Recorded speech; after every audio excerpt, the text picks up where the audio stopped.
అంటే అది కూడా పెద్ద కోపానికి దళిత వర్గాలలో కోపానికి కారణమవుతున్నది. గొల్ల కుర్మలకు మేము గొర్రెలు ఇచ్చినామండి. నేను ముఖ్యమంత్రి తర్వాత రివ్యూ చేస్తే రోజు ఇంపోర్ట్ అవుతున్న వేల గొర్రెలు అని తెలిస్తే ఇది మంచిది కాదు రాష్ట్రానికి అని చెప్పి మనం గొర్రెలు పెంచాలి, మనకు 30 లక్షల మంది యాదవ జనాభా ఉందని దానికి పెద్ద కార్యక్రమం పెట్టి చేసినాం. చాలా సంతోషంగా పెంచినరు. అసలు కేసీఆర్ గొర్రెలు అని మాట్లాడేది ఊర్లలో గ్రామాలలో. అట్లాంటి పరిస్థితి వచ్చినుండే. వచ్చి బ్రహ్మాండంగా షీప్ పాపులేషన్లో ఇండియాలో మనం నంబర్ 1 అయిపోయినాం, రాజస్థాన్ మించిపోయినాం. అట్లాంటిది అది బంద్ పెట్టేసినారు.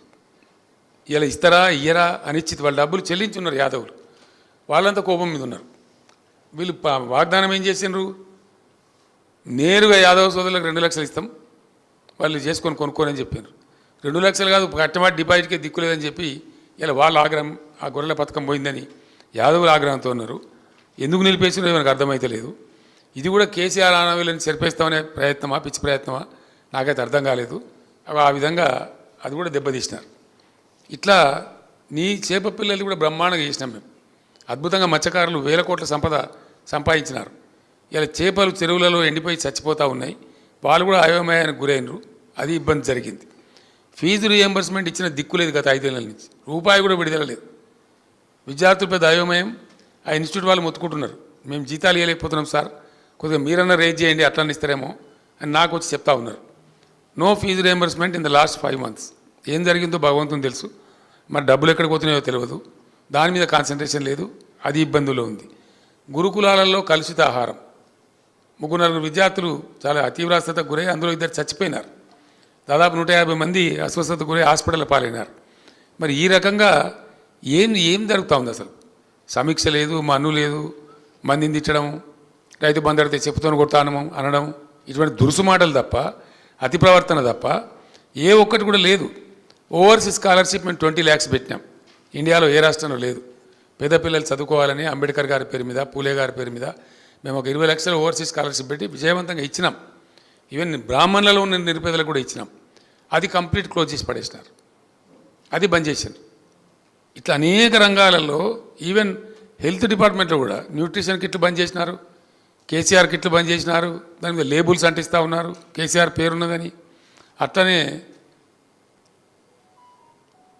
అనేక దుర్మార్గ కార్యక్రమాలు జరుగుతూ ఉన్నాయి, వాటిని బంద్ పెట్టినారు. సీఎంఆర్ఎఫ్ అంటే అసలు మునుపు ఈజీగా ఒక ఎమ్మెల్యేని కలిస్తే నిమిషాల లోపల తీసుకోవచ్చు అనేటువంటి అభిప్రాయం ఉండేది ప్రజలలో. ఎమ్మెల్యేనో ఎమ్మెల్సీనో ఎంపీ గారినో కలిస్తే సీఎంఆర్ఎఫ్ అడిగితే అసలు వద్దనకుండా ఇచ్చినాం, మేము నో అనకుండా ఇచ్చినాం. లక్షలాది కుటుంబాలు బాగుపడ్డాయి సీఎంఆర్ఎఫ్తో. అది కంప్లీట్ డెడ్ స్టాప్ చేసినారు. ఎప్పటి నుంచి ఇస్తారో తెలియదు. అది కూడా చాలా తీవ్రమైనటువంటి కోపం జరిగింది, ప్రజలలో బాగా కోపం ఉంది. అది కూడా ఒక రకంగా ఉన్నాయి. ఇట్లా చాలా చాలా చెడ్డ మాటలు మాట్లాడి అతి దురుసు ప్రవర్తన పోయినారు. ఫైనల్గా వస్తే కోపాన్ని తెప్పించిన బాధ, ప్రజల కోపం తెప్పించిన బాధ ఏంటంటే, రోజు లేదా శాసనసభలో కానీ బయట కానీ అంత గలీజ్గా మాట్లాడుతూ, చండాలంగా మాట్లాడుతూ, జనరల్గా కేసీఆర్ని టైగర్ అంటారు మా వాళ్ళు, మా పార్టీ వాళ్ళు కానీ ప్రజలు కానీ అంటారు, పులి అంటారు. పులిని బోన్లో వేస్తాం, చెర్లపల్లి జైల్లో వేస్తాం, మేము చెర్లపల్లి జైల్లో డబుల్ బెడ్రూమ్ ఇల్లు కట్టిస్తాం. నా మీద చాలా చండాలంగా దురుసుగా మాట్లాడి ఒక దుర్మార్గమైన పద్ధతిలో దుర్భాషలు ఆడడం. ఎందుకు ఎత్తారని నాకు అర్థం కాదు. ఏం కారణం? నా మీద దుర్భాషలు మాట్లాడి నువ్వు సాధించేది ఏంది?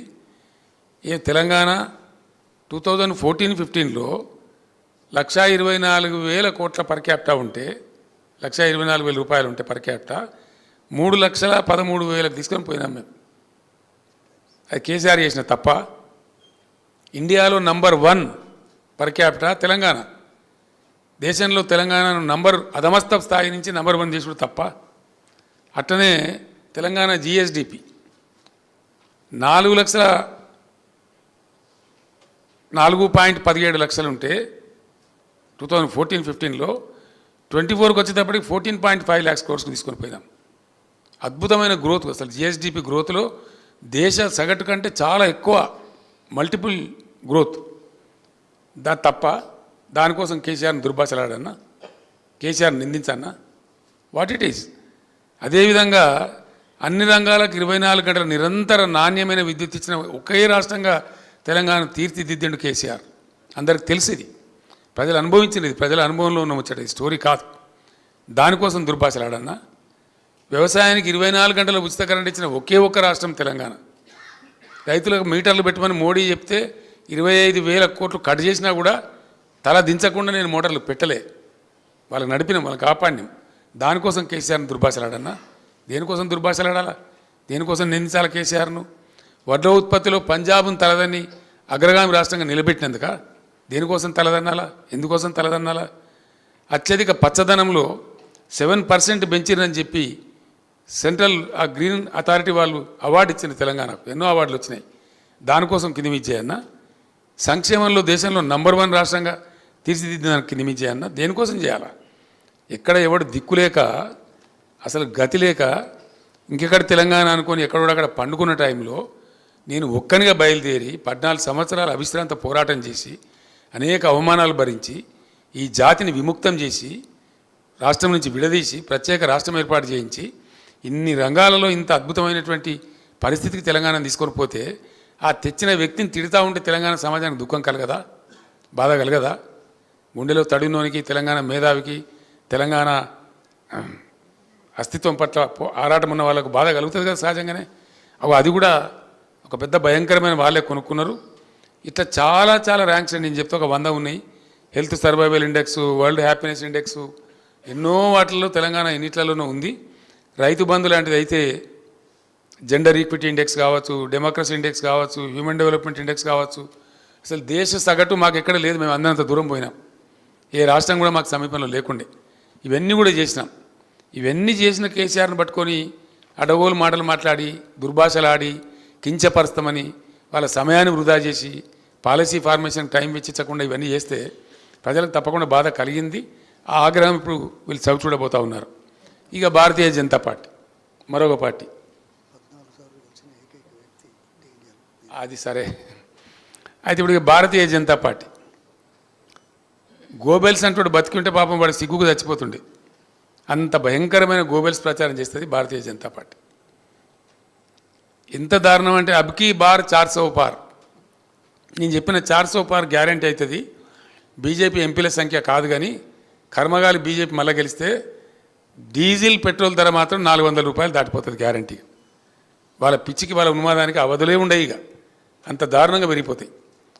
ఎందుకంటే బీజేపీ ఎజెండాలో ఏనాడు కూడా పేద ప్రజల భాష ఉండదు, కార్మికుల భాష ఉండదు, రైతుల భాష ఉండదు.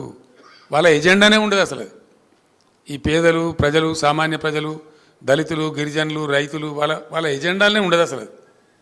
వాళ్ళ ఎజెండాలో ఫిటే కాదు అది. వాళ్ళు మాటనే మాట్లాడదు. ఇప్పుడు నిన్నమా 10 ఏళ్ళ నరేంద్ర మోడీ నోట్లో ఎప్పుడైనా నా మాట విన్నామా మనం? లేదా బీజేపీ అధ్యక్షుడి నోట్లో విన్నామా? ఆ మాట విననే రాదు అసలు. ఆ మాట ఎందుకంటే అన్ని జూటా నినాదాలు. ఒక 150 నినాదాలు ఇచ్చిండు ఆయన నరేంద్ర మోడీ. ఫస్ట్ నినాదం విదేశాల నుంచి నల్లధనం వాపసు తెచ్చి ఇంటికి 15 లక్షలు ఇస్తాడు. మరి మీకు వచ్చిన వాళ్ళు విలేకరులకు నాకు తెలియదు, నాకైతే రాలే. మనిషికి 15 లక్షలు, ఇంటికి 15 లక్షలు ఇస్తామన్నారు. కంప్లీట్ జూటా. మళ్ళీ తర్వాత ఇమ్మీడియట్గా ఓ చునావీ జుమ్లాతా అన్నారు. చునావీ జుమ్లా ఎన్నికలలో చెప్పిన జుమ్లా అని, అది జుమ్లా పార్టీ, జూటా పార్టీ అని చెప్పి వాళ్ళే మళ్ళా ప్రకటించుకున్నారు. ఇక సబ్కా సాత్ సబ్కా వికాస్